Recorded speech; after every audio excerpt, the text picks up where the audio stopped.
2 days after the war, somewhere in the territory of the Black Merchant Group. The downtrodden, former sovereign of the undead, rested chained to a pedestal. To an outside observer, the past king couldn't have landed any lower. But Valicious saw things a bit different. A malicious grin spread across his face as he softly chuckled to himself. He couldn't believe the Black Merchant's thought tossing him into a dungeon, without mana, or guards, and only restraining him with chains, was enough to keep him, the once great necromancer king, restrained. He always thought highly of the merchants, but this slip-up proved that praise was unaligned with the reality of things. While this prison restricted any form of mana, there was plenty of the energy of his choice, ripe for the picking. The place was a cesspool filled to the brim with miasma. With his mind now focused on the task, Valicious's body repaired itself in the blink of an eye. He, the Necromancer King, wasn't just any undead, he was sentient, which put him on an entirely different level than any of the other walking dead that could be found within the geyser. Neither Negan or even Rick Grimes had anything on him. Valicious pulled himself to his full height, and the chains that bound him shattered, as if they were nothing more than old decayed fossils. He wouldn't be sticking around. There was much to accomplish and only a short window available. I'm sure the Black Merchants believe my soul transfer magic derives from the labyrinth of the dead. Technically, they aren't wrong. I bet it never occurred to them that I've spent an eternity within my former labyrinth researching that specific ability more than anything else. Soul fragmentation. Scatter. Now he simply needed to find a body that matched his requirements. His surroundings were bustling with activity. Some even interesting to him. But he sought the undead, preferably a fresh body with the innate ability to use magic. He was starting to worry when he came across a very interesting find. The Geyserian wasn't up to his standards, but beggars couldn't be choosers after all. His target was acquired. Next he needed to set the coordinates before separating the soul from the main body. Nothing about this was easy. Without the help of the labyrinth of the dead, the task was nearly impossible. But if there was one thing he had in this world, it was patience. He wouldn't overdo it. He could break the spell down to its rudimentary parts, before casting each in succession. Horizontal coordination system. Ah, you required 2 days. That was a touch lengthier than my initial anticipation. I must confess, I couldn't help succumbing to slumber, awaiting your actions. Valicious always hated the sight of this red devil. He just couldn't wait to rub it in. Maybe if you were a bit quicker, you would have been able to hold me here, but half of me has already departed. The red devil stood unfazed, steadily advancing as he commenced his discourse. Through the passage of years, my focus remained fixed upon you. In all my existence within this realm, I have never witnessed the ascent of an undead to such remarkable heights. It is only fitting that such a rare spectacle would captivate the essence of my collector's spirit. However, in this peculiar circumstance, I must reluctantly confess that curiosity has triumphed over restraint. What unfolds when an undead, born from a convergence of myriad thoughts, attains the gift of life? Truly, it is astounding how alluring such a seemingly simple notion can become, isn't it? Why do you always come off as such an insufferable bastard? All I can see is the words flowing from that gash you call a mouth is becoming increasingly more incoherent. Well, maybe this will clear things up for you. A sight of unbelievable magnitude spread out above Valicious.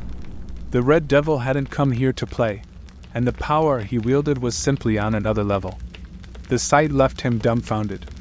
Never in all his years had he been unlucky enough to witness such a spectacle. You bastard, what are you doing? Me?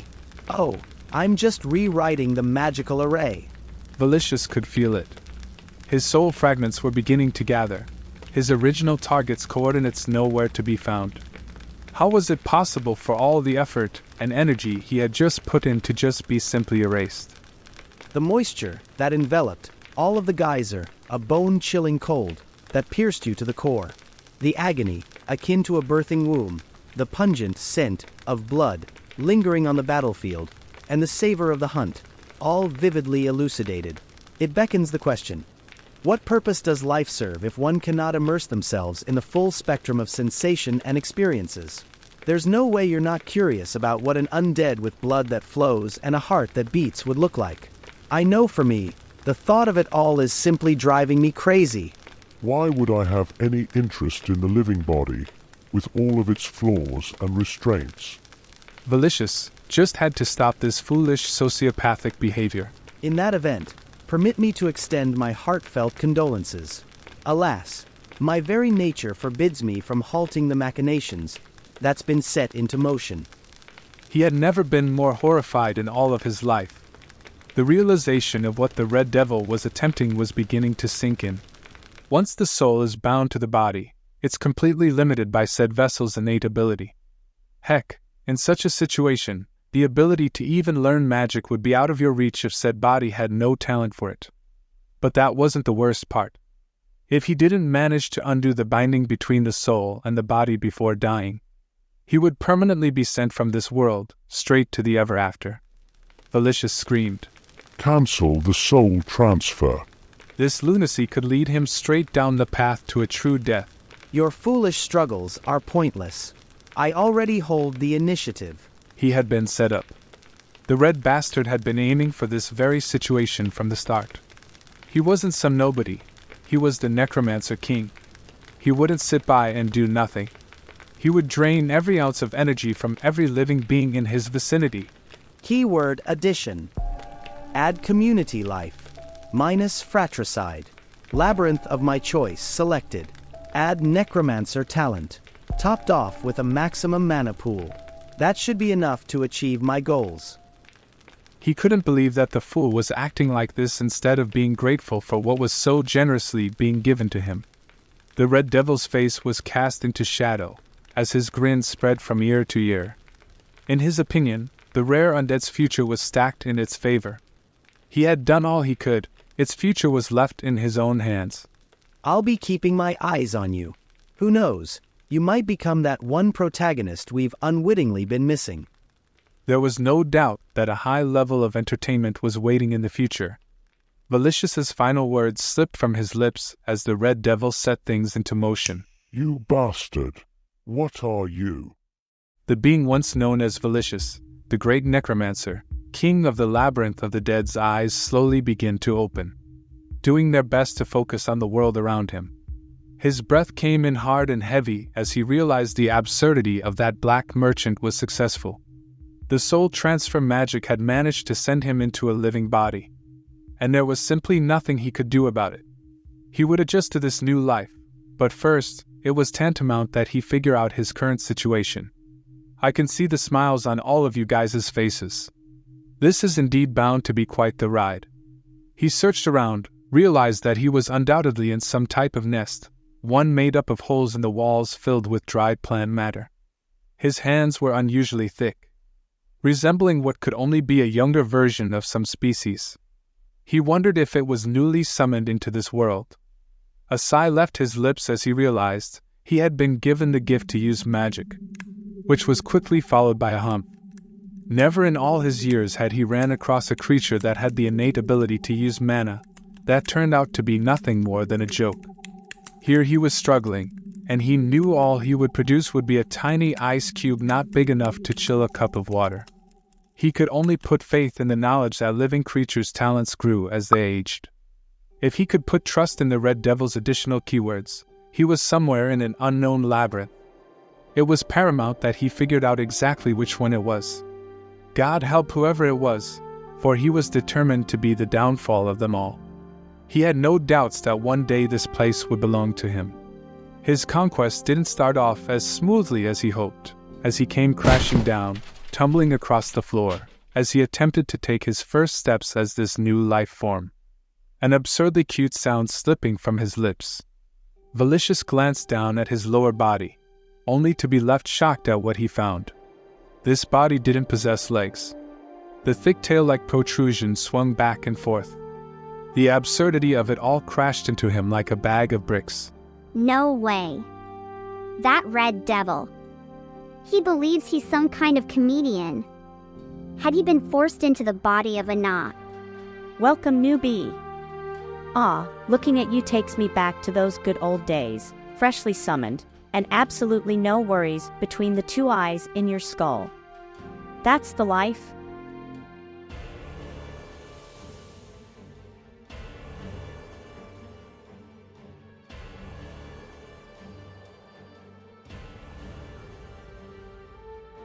No! No! The blue first-gen Naga worker that looked very similar to Valicious was down in the dumps. Here he was, a veteran Naga worker, summoned as one of the very first, chosen to babysit because of the similarities between him and the newbie summoned out of the blue.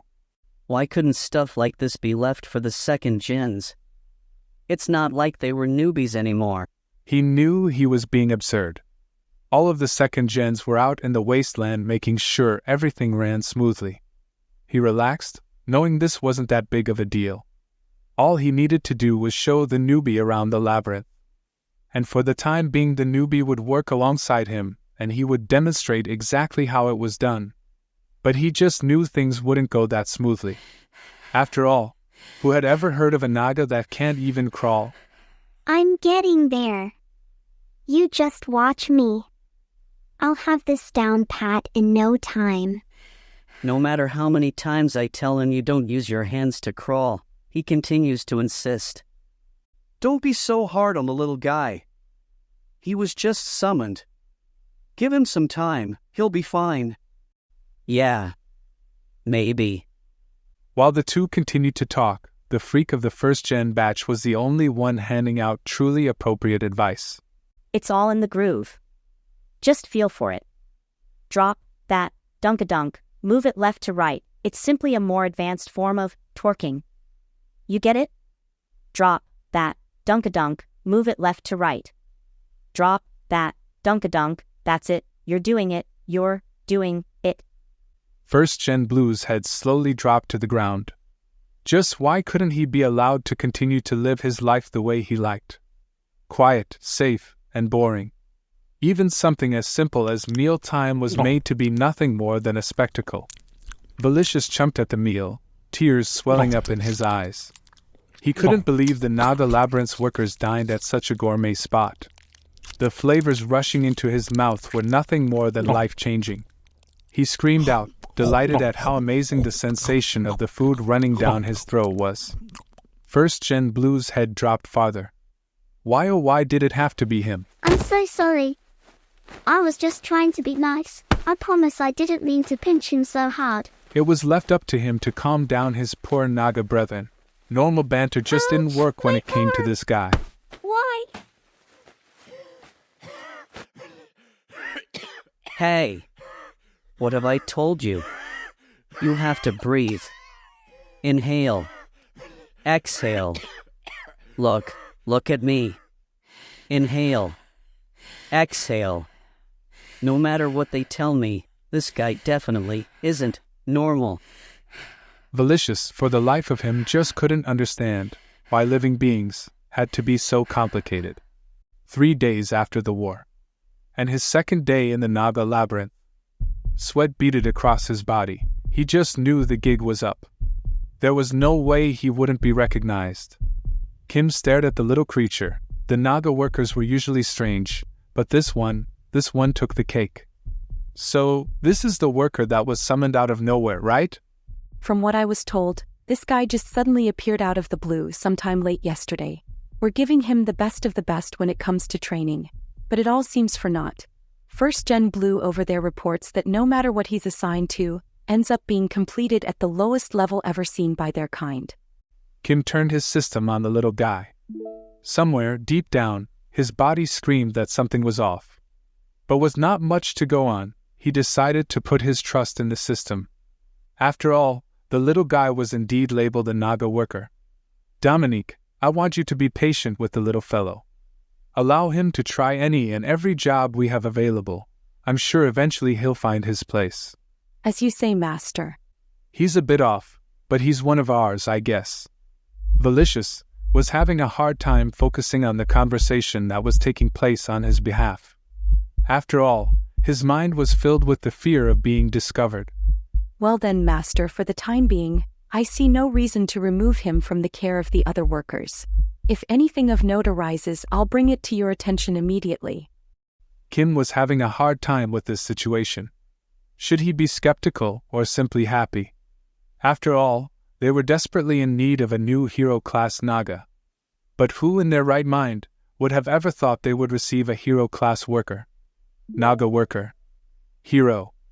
Master, the preparations are complete. The army is ready and waiting with Angela and Draken at its lead. And just as you requested, Rikshasha is being kept safe and far away from any of this. Good. The sooner we get this trip to the labyrinth of hammer and anvil out of the way, the better. Dominique, you know the drill, you're in charge. With Rikshasha down, someone's going to have to step up. I can't believe I'm saying this, but I think I'll personally make the trip to the labyrinth of gluttony before heading out. Naga dormitory. Lunchtime that very same day. Valicious slithered in, head whipping back and forth. If there had happened to be an outside observer, they would say the newbie was a dead ringer for a wannabe ninja. Just as he suspected, there was no one around at these times. More than anything, he hated missing out on a meal, but there just wasn't anything he could do about it. Having to kneel before that trash Geyserian was simply too much for him to bear. The stain on his honor would live with him forever. Checking to make sure the coast was clear, he climbed into his nest, quickly setting it to do not disturb. Even so, he understood that with this pathetic excuse for a body, he had no choice in the matter. Survival came first. And until he became a fearsome force, he would have to do whatever it took to remain undetected. But for now, his training regime will begin in earnest.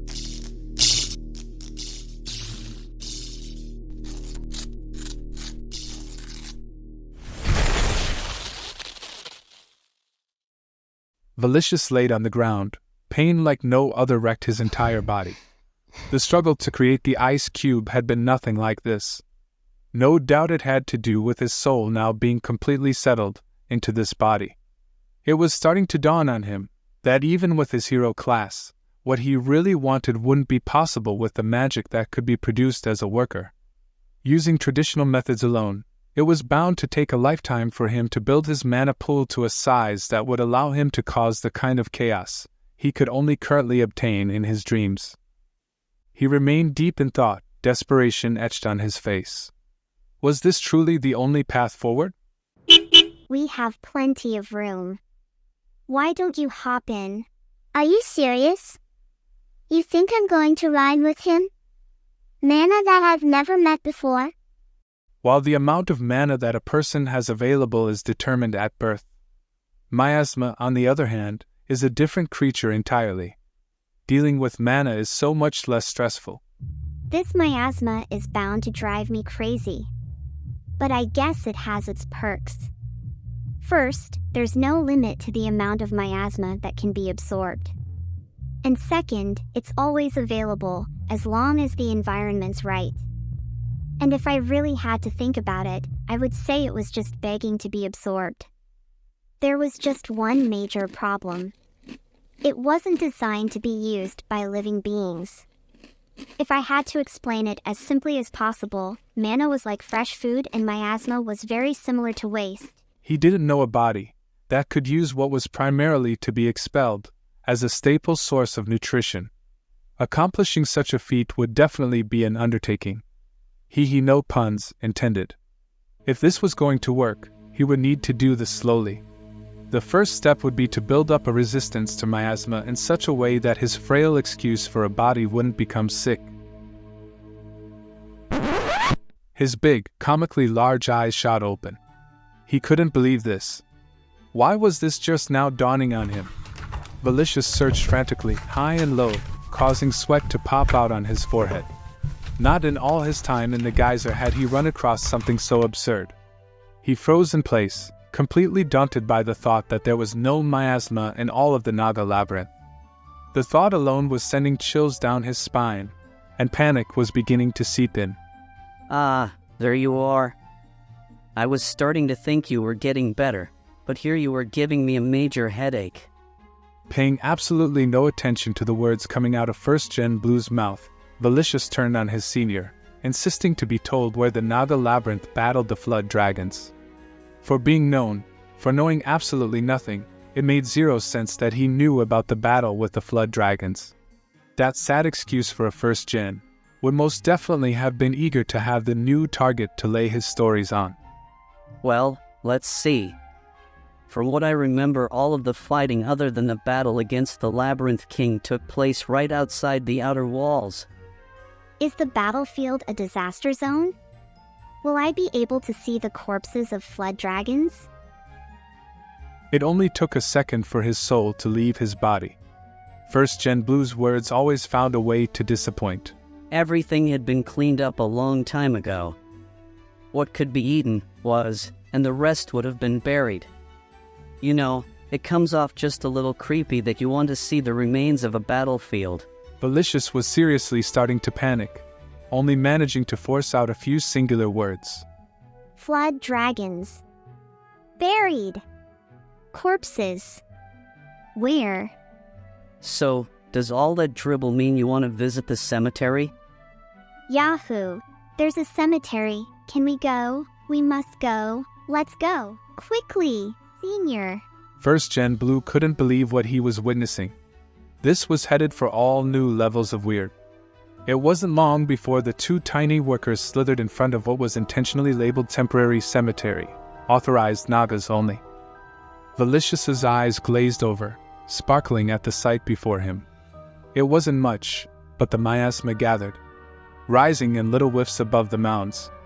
This was turning out to be absolutely perfect. As it was, his body wouldn't be able to handle much more than what was here anyway. Besides the fact that this place stank, no one comes here. It's only used to dump the remains of our enemies, after every ounce of usefulness has been whittled away. Basically, it's a punishment, set aside for the workers who don't understand how good we have it here. I'll do it. I'll do it. Give me the job. I have what it takes to manage this land. I can keep these hollow grounds in tip-top shape. Are you sure? Such work isn't for the faint of heart. Isn't such work meant for someone like me? An unwanted individual thrust into an environment where nothing fits his soul. Work like this should be given to the youngest. Hard work will surely only build my character. Don't you think so? Well, I guess it would be good for everyone else. If this is what you really want, I could bring it up with Miss Attendant. Yes. That's it. From the moment we met, I knew you would turn out to be a great senior. First Gen Blue stirred on, flattered by the compliment but also completely creeped out. The newbie was bouncing around the pile of yuck, like a kid on a playground, talking to himself, all the while looking like he was having the time of his life. They piled up these corpses and barely covered them with dirt. No wonder it stinks. Ooh, that place seems especially full of miasma. It must still be in a decomposing state. It's hard to tell, but I'm sure this is a bone. I wonder how long it's been here. Yep, this kid is indeed beyond weird. Dominique felt so bad she couldn't believe this little one had volunteered for this. But he insisted it was all his idea, and that no one forced him into it. Valicious closed his eyes, crossing his arms, showing exactly how resolute he was about the subject. Even still, she couldn't see how he would manage it all. Such a job would be daunting for one little Naga alone. With the number of their personnel rising every day, their food consumption had likewise increased. Currently, they go through at least 10 corpses each day for food alone. If there was a war nearby, such a task would grow out of hand. It would take months for a single individual to get it all under control. The job would involve transporting such a large amount of mass every day, and that's not even including burying it all. Valicious was sure it couldn't be that hard. All the meat and useful bits would be removed before he ever took possession of it. The moment had arrived for Valicious to declare his plea resoundingly. This task, undoubtedly, was crafted for someone of my caliber. You won't convince me that burying corpses wasn't destined to be my vocation all along. Dominique was completely taken aback. It was true that Master believed that this guy would find his place in the end. But was he truly summoned to them just to manage their cemetery? I did peg him for a creepy fellow, but this is above and beyond any level of creep I could ever have imagined. First Gen Blue was right there with her. It was good to know she wasn't alone and someone else was on the same page as her. Creeped out to the max, full shivers running down their spines, serial killer vibes were wafting their way from the cute little fellow. How could she say no? The job was his. He would be excused from all other forms of work. Valicious was now the official undertaker of the Naga Labyrinth. The creepy little fellow jumped into the air with a sharp shout of joy, declaring that he would take care of this place until his body breaks down and his soul shatters to pieces. Oh there, you don't have to go that far, little fellow. Having a body was something extremely new to him. And if he wasn't careful, his facial expressions alone was going to give him away. But everything had turned out so well, how could he help himself? He was now in a position where he could focus on gathering miasma. He had been given the perfect location to make the chimera he would need to free himself from this prison. As he chuckled to himself maliciously, wearing his creep like a flag on his chest, Dominique assured him they would create a break room nearby. She surely hoped he would use it regularly with no wish for the little one to ever wear himself out. We picked up a strange one, didn't we? I've been telling you that from the very beginning. Labyrinth of hammer and anvils, blacksmithy. Amidst the rhythmic cacophony of goblins diligently forging, surrounded by the cascading flow of molten slag that would sear the skin of any less hardy soul, a child of mixed heritage burst in. Fear etched across his face, he bellowed at the top of his lungs. Boss, an urgent report from the scouts. The dreaded Naga army approaches our labyrinth. They are anticipated to arrive within a mere 2 days. Malaxis reached for his hammer, inquiring about the size of the force headed in their direction. They've amassed a force of 20 elite Nagas, a dragon, and a vampire. And among them rides the king of gluttony, Uther himself. The kid's description completely pulled Mlak up short. There had to be a crucial detail missing. Little one, were there no mention of a human? Well, sure, I was told that a Geyserian was seen among them. But isn't that just their slave? How can a scout of our labyrinth have such little insight? That Geyserian is the Naga labyrinth owner himself, human baron of the 9th floor. Boastfully chuckling out loud with their heads held high, the two declared how they had easily figured this out on their emissary mission not too long ago. If it wasn't for the two, he would have made a drastic mistake. The little scout was completely in awe of Sir Black and Sir Mlak. You two are beyond amazing. A slow, deep, jolly chuckle escaped the lips of their boss. Who would have expected their leader would come personally? An emissary would have been more than enough to suit the occasion. Sound the alarm!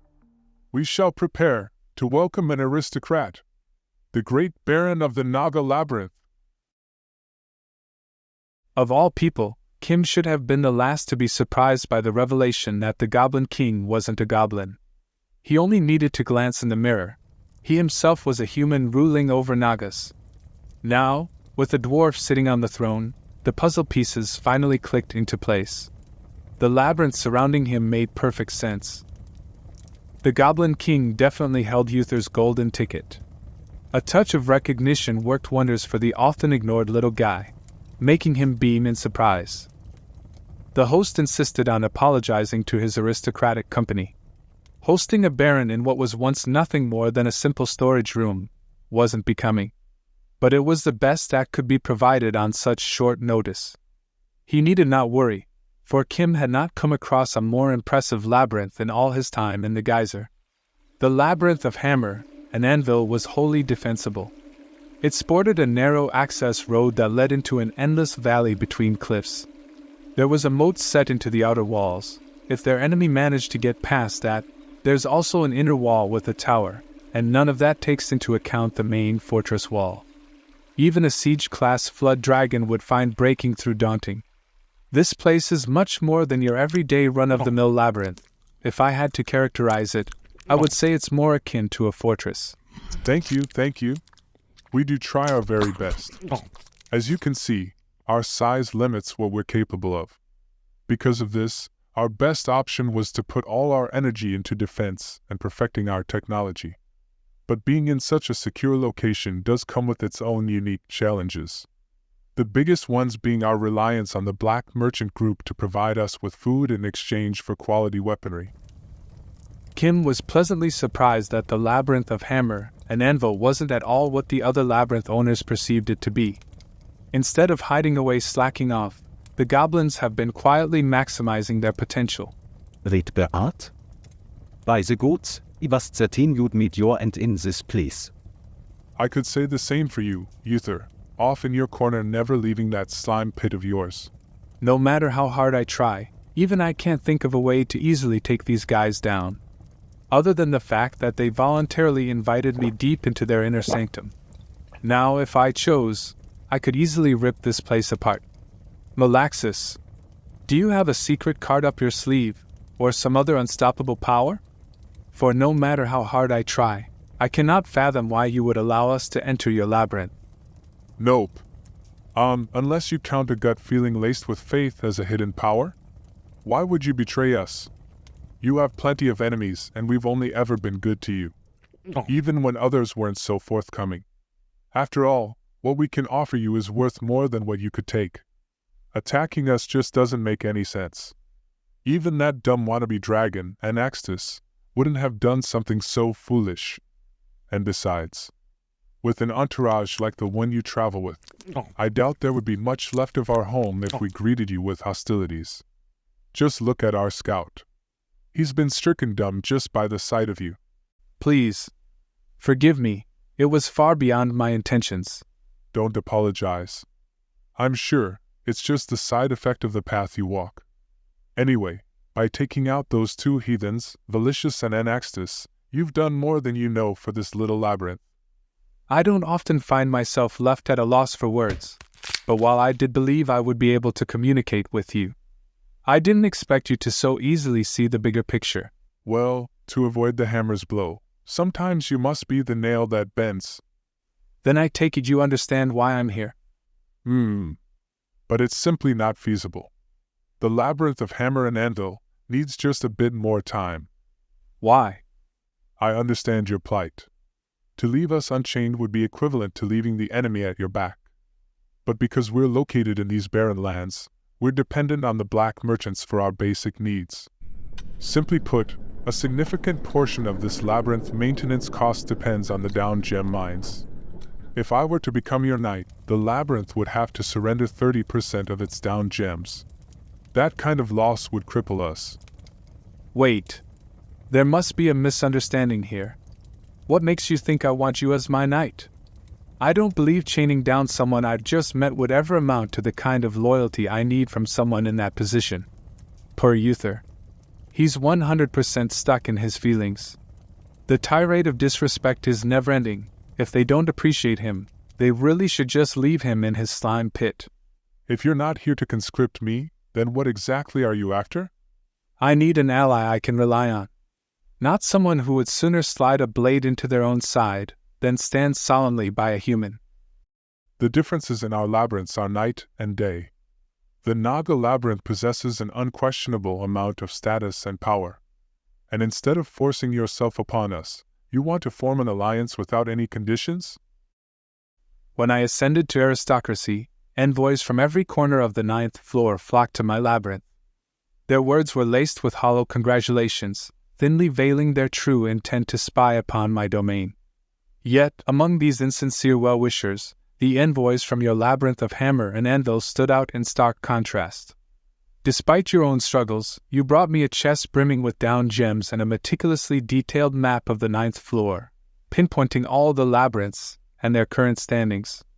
With those precious down gems, I recruited formidable units, and with your invaluable map and intelligence, I crafted strategies that led to my decisive victory against Valicious. To me, it feels as though we've already become brothers in arms. If anything, your labyrinth is deserving of my praise. Definitely not of plunder. Huh. You're nothing like those flood dragons or those wretched undead bastards. Your words make me want to drop to a knee and pledge my never-ending loyalty. Malak, Balak, go. Bring the things immediately.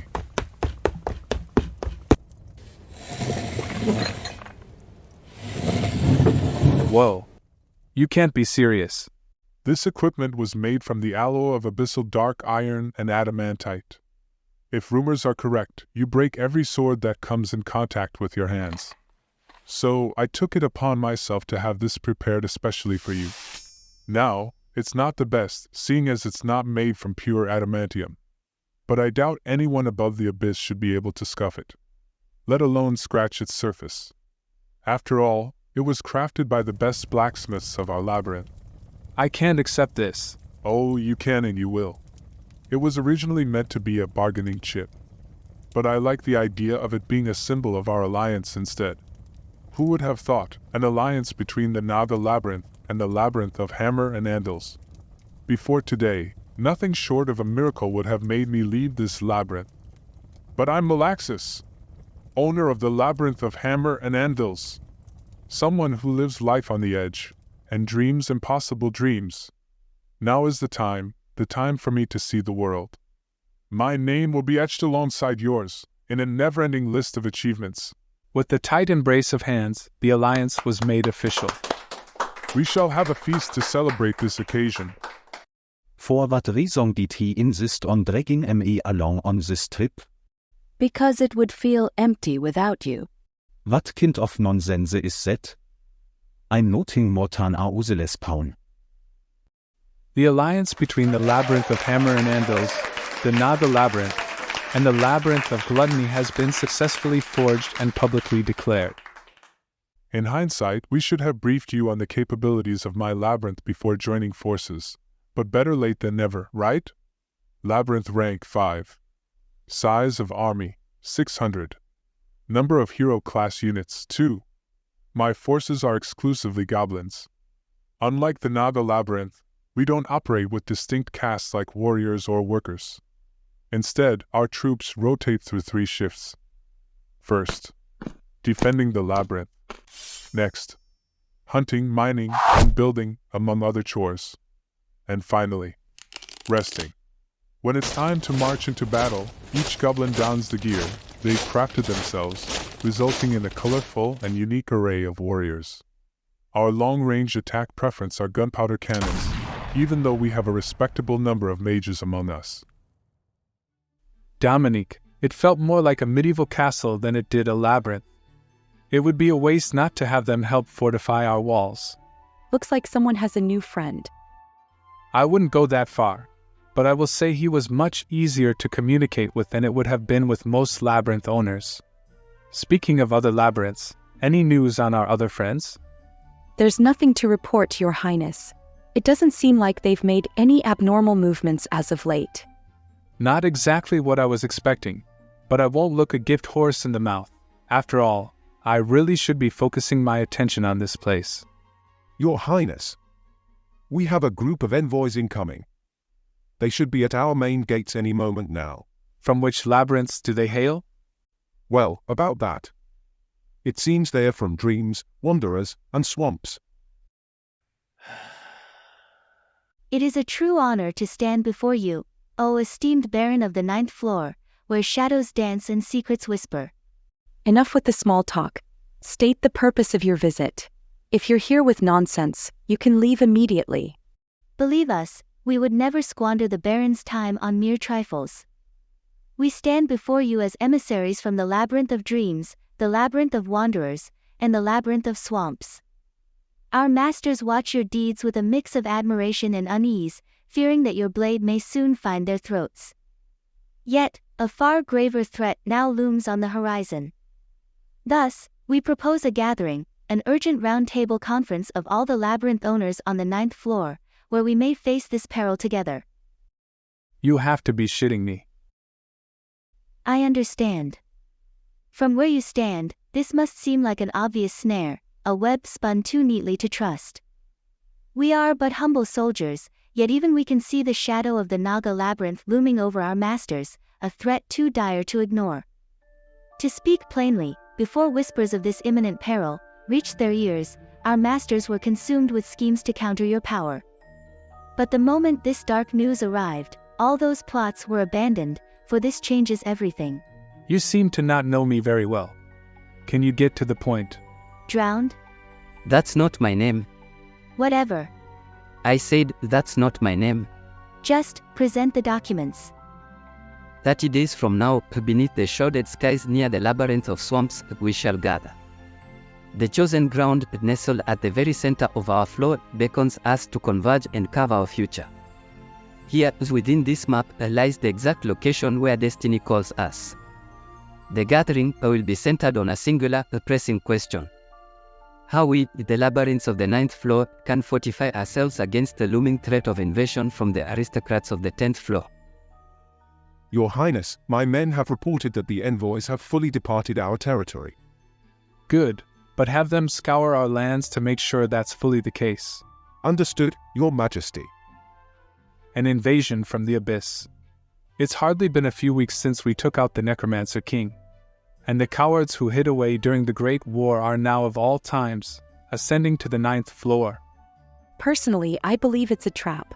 I don't trust not one of those labyrinths. Dominique, there's a high possibility that you're right. But in this case, the stakes are too big to ignore. I'd rather be deceived by the 9th floor idiots than to not prepare for an invasion from the aristocrats of the 10th floor.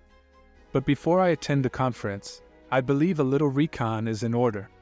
Yes, Master, that's an amazing idea. Who do you plan on taking with you? Oh, let the others rest. I'll be fine on my own. Several days later at the site where the labyrinth of the dead used to lay. Why the sunken face? If I didn't know better, I would think you weren't happy to see me. Goodness, it's Master! Calm down. We're only here as lookouts. There's no chance we did anything wrong. Please forgive me. Your presence here, without your usual entourage, just caught me off guard. After all, you are the Black Merchant Group's #1 customer on the 9th floor. How about I give you a personal tour around the site? The 9th floor's Black Merchant explained that their primary goal on the site was the construction of a brand new labyrinth. But they had their work cut out for them. Unlike the Flood Dragon's labyrinth, this one needed to be built from the ground up. Since he was on the subject, there was no point in not taking a shot in the dark. He sought Kim's reconsideration, questioning if he might finally relent and allow a labyrinth to rise again in the Flood Dragon's former domain. But Kim's answer remained firm and unyielding. Nope. And that answer was the reason why they had to build this labyrinth from scratch. What about Felicius? When this new labyrinth of yours is completed, will he return? The Black Merchant assured Kim that that wouldn't be the case. After all, he was the one who disposed of the undead's corpse. Even so, Kim wasn't sure about allowing a new labyrinth to take root smack dab in the center of the territory he just cleared. This revelation sent the Black Merchant into a panic. He was told that they had the approval of the Baron, and that the construction was fully green-lit. In his opinion, the Black Merchant Group was really grasping at straws. In their last dealings, all he agreed to do was hand over Felicius and the core of the Labyrinth of the Dead. The Black Merchant reminded him that they had both been destroyed. And since Kim's memory was still crystal clear, he reminded the Black Merchant that the responsibility of that lay fully at the feet of the Necromancer King. Yes, you're right, but there's really no reason for us to argue about this now, or any time in the near future, to be frank. While the death of Felicius has indeed took his toll upon this labyrinth, the main problem is that its core is extremely unstable. A large portion of the funding of this project is going towards its conservation. To safely extract the labyrinth core, a small portion of its energy must be sacrificed. But in this case, the core was drained without any down gem energy to sustain it. In simpler terms, it's on the verge of following the Necromancer King into the ever after. What do you believe would happen if it was forcefully extracted one more time? Let's see. It would most likely be completely destroyed.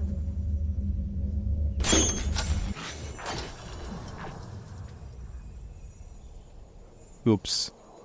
It looks like you hit the nail on the head. What have you done? Sorry, it was an accident. An accident? An accident? They're going to kill me. You've killed me. I'm dead. calm down, don't be such a baby. Forget being calm. The next time they see me, they're going to take my head. I've never seen you have such a lack of respect in my presence. Like it matters. I'm dead anyway. All you need is for a labyrinth to be set up here, right? Yes. Well, there's one on the 8th floor that's in need of a new home. It can't be. Please tell me what you say is true. The tribe of the big tusked boars are currently in the middle of preparations to making such a journey. You can have them come here and your problem would be solved. My problem would be solved. Are you slow in the head? Whom? I see, that would leave an empty labyrinth on the 8th floor. No, that's not the problem at all. Because of someone in particular, we are now lacking a labyrinth core. Is a labyrinth core really that hard to come by? Not even we, the fabled Black Merchant Group, can unravel the mystery of their creation. All we know is this: in the forsaken places where labyrinths once thrived, seeds of their cores begin to sprout, no larger than a thumb. These elusive seeds cloak themselves within sacred altars, silently seeking a new master. And when they find one, as the labyrinth ascends to rank 3, the seed unveils its true, forgotten form. So, you're saying this is rare? That I'm basically holding a labyrinth in my hand. Where did you get that? Who knows? I'm pretty sure someone that's slow in the head would have absolutely no idea where this came from. Did I say that? Dear esteemed Baron, it's not like you to draw things out. Why didn't you reveal you had such a miraculous treasure, to begin with? Exactly why. Would I need to tell you about something that belongs to me? If you're not offering that one up, then we have no choice but to request compensation for the one you broke. Oh please, you already said that you're the one who's dead meat. But I would appreciate it if you would do me a favor. Make sure you pass on everything you know about me to your successor, before you're off with his head moment. It'll make it much easier when we restart the negotiations. The Black Merchant's demeanor quickly did an about-face, offering Kim exactly what he believed the Baron wanted. But bringing the 8th floor pigs to the 9th floor simply wasn't enough. A new labyrinth seed had to be worth much more than an old broken core. And after all, wasn't his life literally in Kim's hands? And then there was that lingering itch to just feed this labyrinth to his parasite. The temptation to see what would happen was really pulling at his emotions.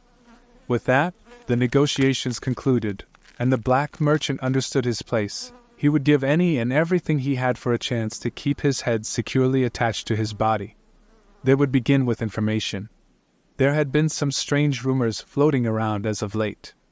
He was sure that if anyone knew what was up with the 10th floor aristocrats, it would be the Black Merchant of the 9th floor.